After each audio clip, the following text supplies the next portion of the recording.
Back on the Off the Air podcast, pleased to be joined today by SiriusXM producer Tara Sledjeski. I'm with Emmanuel Berbari. I'm Jimmy Sullivan. Tara, how you doing today?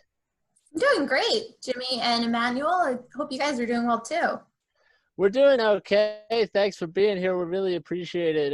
Let's get right into it. I'll ask you the obvious. How have you been faring over the last 3 or 4 months during these bizarre times with COVID-19? Yeah, well, I think like everyone else, it's definitely been odd and an adjustment. I've been really lucky though, because for the most part, my work's kind of continued. I don't want to say as is because I can't physically go into the studio, but like we've been doing just as many shows as usual, 5 days a week, still producing a lot of shows. I would even say probably at the beginning of this, I probably had more work than usual. So it's been good that I've been able to keep busy with work. For someone who's been involved with sports for so long, how different has it been these last couple of months? I mean, like I said, I think because I've still like been producing baseball shows pretty much 5 days a week, almost every day, it kind of hasn't felt that different without sports. Cause like my mind, like I do just baseball. So my mind, as long as I'm producing my shows, my mind is still baseball all the time, trying to come up with topics, watching the news. And so it's even without games, there's still a lot going on. Of course, with baseball, we had the negotiations that just went on and on about when they were going to play. And so that kept me pretty busy and focused too. Along those lines, Tara, excited are you for the upcoming baseball season? It's going to be 60 games. It's going to be different than usual, but God willing, we are going to have baseball back. How excited are you for that in a couple of weeks? I think it's still kind of mixed emotions because still with all the issues they've had over the past week with teams not getting their tests back in time and the players that are testing positive and opting out. So it's still kind of like, should we really be doing this? Like, is this really going to work? So I don't think I'm full on excited, ready for baseball yet because you're just watching all this different stuff happen and it's like, you kind of got to be a little cautious. So, Tara, you're a Fordham graduate, 2016. When did you know you wanted to pursue a career in sports? Did it occur when you walked on the campus, or did WFUV kind of just fall into your lap? So I definitely knew, I think, in high school when I was looking at colleges that I wanted to do sports journalism, sports reporting. For a while, I was actually kind of a little torn between sports or going into like law or politics, which like is really funny now because I hate politics. I hate that kind of stuff. But for a time, that kind of interested me. But then I've always been a huge sports fan, grew up in a house where we watched a lot of baseball, watched a lot of Yankees baseball. And I mean, I was born in the mid-90s. So growing up with the Yankees at that time was like, I always say like, how could you not fall in love with baseball when you're watching Derek Jeter and Mariano Rivera and all of those greats? So I knew that this was something I wanted to pursue. I honestly, though, I had no idea that Fordham would be so great to pursue this. I really didn't have any interest in Fordham. I'm from Long Island, kind of wanted to go a little bit farther away for college. And my mom was the one who was like, you just have to go and tour Fordham, like make me happy. And it was funny because my dad and I had actually been touring colleges the entire weekend. And on Sunday, we were supposed to go see Fordham. And like, at that point, we're kind of exhausted and we're pulling up. And my dad's like, if you don't want to stay for the tour, we don't have to stay for the tour. And then once we like left the parking garage and started walking on campus, it was like, I love this place. This is where I want to go. Like, absolutely fell in love. At this point, I honestly still didn't know it was such a great school for journalism, especially sports broadcasting. Once I started to do the research, you see the alumni, and it was really impressive. But even until I got on campus, I don't think I realized just all the opportunities you could get at Fordham. Tara, let me ask, when you first got to FUV and you first stepped inside the doors, what were your first impressions of WFUV? So I remember my first like meeting, interview, whatever you want to call it, with, of course, Bob, and then it was Alex Smith and Mac Rosenberg, who were the manager and assistant manager at the time. And so I remember the interview with those three, and I really don't remember exactly what my first impressions were. I guess maybe like intimidating was the right word for it, because they start with like all these questions and drilling you with like, what do you want to do? Like, who do you look up to in the industry? And so we had a really big training class. And so like from the first session, they really made it feel like, okay, there's like 30 of you guys here, like only like 10 of you are going to get to join the staff. So you get so nervous, like, oh my gosh, and I'm not actually going to get to do this. You're going to go through a year of training. And so it was definitely intimidating. We actually had Mac on the podcast, and he said that his fondest memories of college were the relationships made at WFUV. What were some of those relationships that have kind of stuck with you over the years? Yeah, so actually, Brendan Bowers, who is in my class, and he was the supervising producer of One on One our senior year, and Brendan was a great producer, did a lot. He doesn't work in the industry anymore, but he moved down to Maryland a little while after I moved to DC. And so because we both knew each other from FUV and worked together a lot at FUV, we started hanging out a lot, and we still go to baseball games, talk about baseball all the time. So that's definitely been the biggest one for me, is having someone who I worked with that moved down to my new neck of the woods. But so many other guys I worked with too, like Anthony Pusick and Matt Morrow and Drew Casey, are guys that were just so much fun to work with and be around. And it definitely made it a lot more fun, guys like that.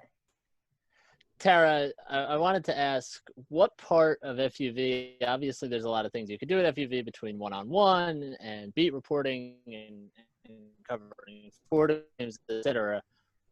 Aspect of that, if you could, one, did you fall the most in love with? Definitely the beat reporting. I started out my first summer doing Life in the Minors and doing the Brooklyn Cyclones, which the really funny thing is, like I said, I grew up a huge Yankees fan, and it seems like every aspect of my life, like professionally, has been Mets. Like first I covered the Cyclones, and I covered the actual Mets, and now with my current job, I have two former Mets GM as hosts that I work with. So the Mets just always keep popping up in my professional life. But doing the Cyclones was pretty cool and a good, like, getting your feet wet and starting with it. And then I got to cover the New Jersey Devils for 2 years, which was like the hikes out to Newark were a lot, but it was still just getting the experience, getting to cover a professional team, going into a professional locker room, getting sound, all of that was just amazing and such a great experience. And then in 2015, I got to cover the Mets, which was like covering a professional baseball team it was such a dream come true. And just covering the team was like, this is so cool. And then, of course, that year, that team goes on a run that nobody sees coming, and they make it to the World Series. And so here I am, a senior in college, and I'm covering the World Series. I was in the locker room after the Royals won, which was like the coolest thing. Do you have a moment that sticks out for you, either personally or professionally, from covering the Mets that season? It definitely has to be and like Mets fans aren't going to want to hear this, I'm sorry, but Game 5 of the World Series, the 9th inning, or even leading up to the 9th inning, when you have Matt Harvey throwing that total gem, just dominating the Royals, and he wants to come back out for the 9th, and like the thing was, we were out in the auxiliary press spots for the World Series, and so at like the 7th, 8th inning, it was Matt Moore and I were covering the team. And 7th or 8th inning, we'd start to make our way down to the press conference room, or else it's a mess trying to get down when the game ends. But this was Game 5. Either way, it was going to be the last game of the year at Citi Field, last game covering the Mets. So it's like, I want to watch it. And like, especially like once Harvey's rolling, it's like, I want to watch him finish this. So like, I started walking from the auxiliary press box, which was out in left field, and like I stationed myself like down the third baseline, like kind of between third base and home. And so I'm watching that whole inning unfold from what was a pretty good view of it. And I didn't realize what was going on in the dugout after the 8th inning when Harvey's fighting with Terry Collins to stay in the game. I'm just like, this is awesome. Like, the crowd wants him to come back out. Like, this is so cool. And then I, of course, watching everything unfold, and then I had a great view for Lucas Duda's throw home that just totally missed, and the Royals go on to win. But that whole experience of from the 8th inning to the 9th was just wild, and the atmosphere was crazy. Tara, you talked a little bit about before, and I'll just throw in now. I'm a Mets fan, so we'll take a step back. Sorry. Here. No, it's okay. It's okay. Don't worry about it. It's all right. It's all right. But I'll take a step back here. You mentioned Bob Aarons a little bit before. Being at FUV when you got to experience Bob. What was your relationship like with him?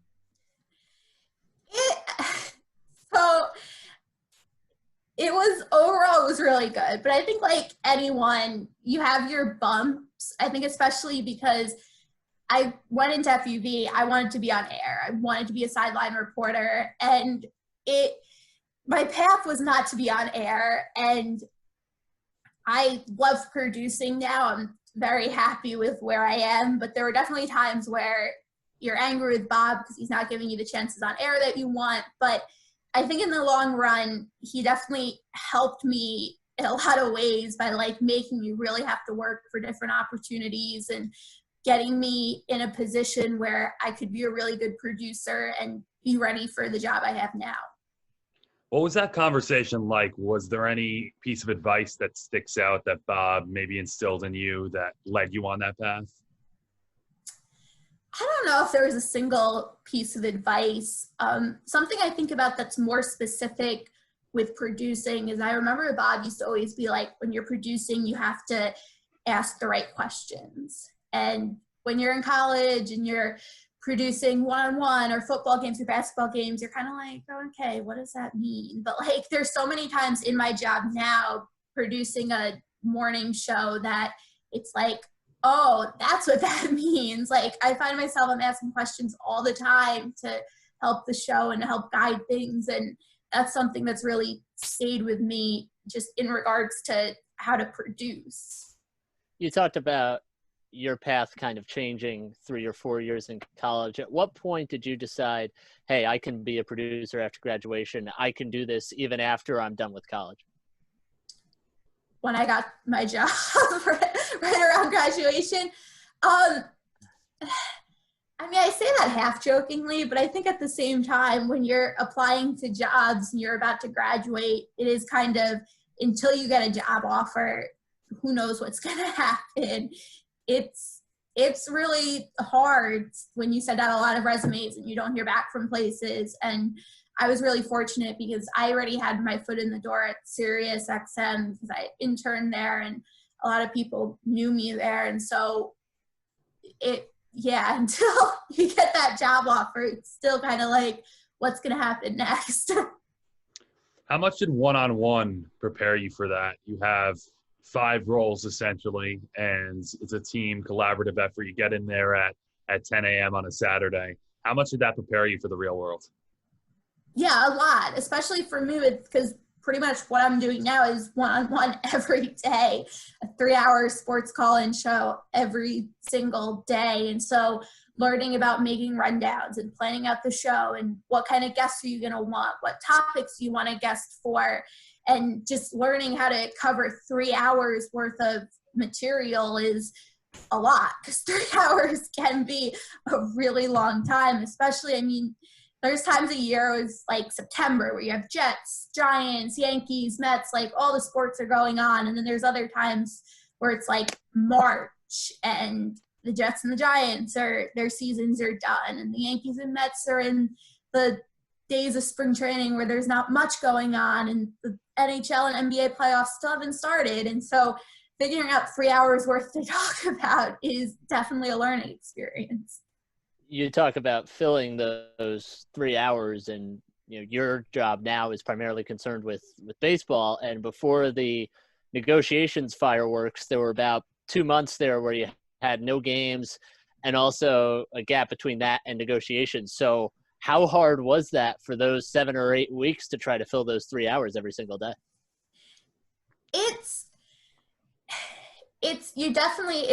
That's, I think, when you really find out how good of a producer you are. So I think we got a little lucky in regards of the past few off seasons haven't really gone in like the normal path where like you have the 2 off seasons ago, the entire winter we're talking about Harper and Machado, when are they going to sign? And so like you kind of never get to that like filler stuff you'd use in the off season, like all the really fun stuff.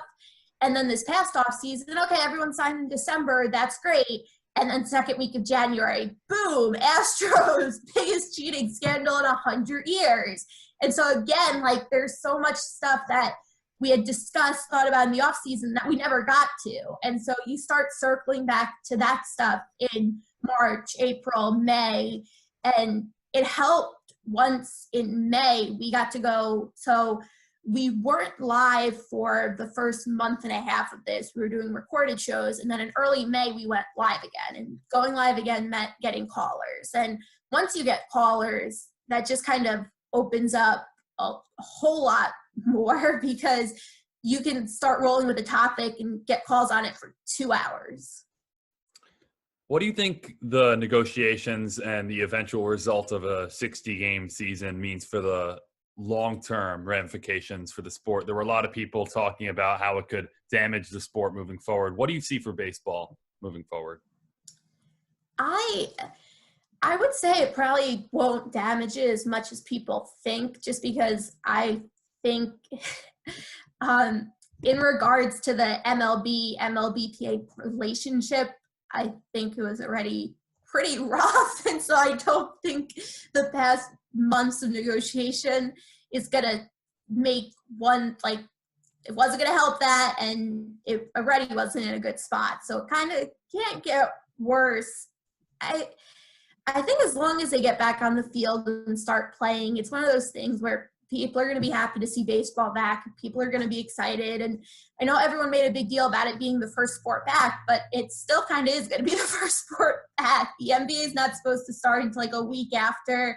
I don't think the NHL has set a start date. So it's still, and it's going to have a full season. It's not going to just be a couple weeks of playoffs. So I still think it can generate a lot of excitement. And when you look at the Yankees now have Garrett Cole, like people are going to be so hyped to watch Garrett Cole and the Yankees. And you look at a lot of the other young stars right now, like living in DC, I get to see Juan Soto all the time. And like everyone needs to watch Juan Soto. Juan Soto is just incredible. And the way he plays the game and the flair he has and just how good he is, and he's 21. Like, I think that's the stuff that once they start playing again, it's going to make people excited, just like it has the past few years.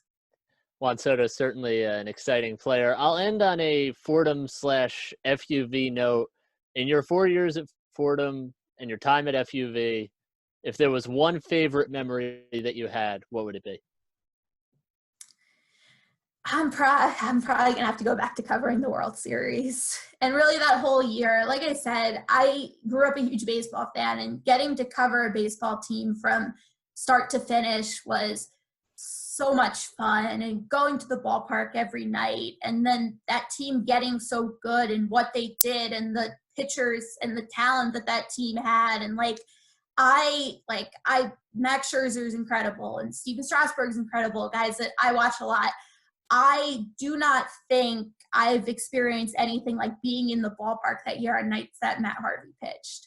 Like, it's so crazy now because of what DeGrom has become. But at that point, like, here's the guy that he was still the Dark Knight, and like going and watching him pitch was like incredible. And then the World Series and the atmosphere for the World Series, and just that season from start to finish was such an incredible experience. And to experience that in college at the age I did just was more than I ever could have asked for. And it helped me too get ready for being, like, doing baseball for a year helped me to get ready for a job that was just baseball. And I think helped me realize more that, like, I like football and I like other sports, but it helped me realize more that I wanted to do just baseball.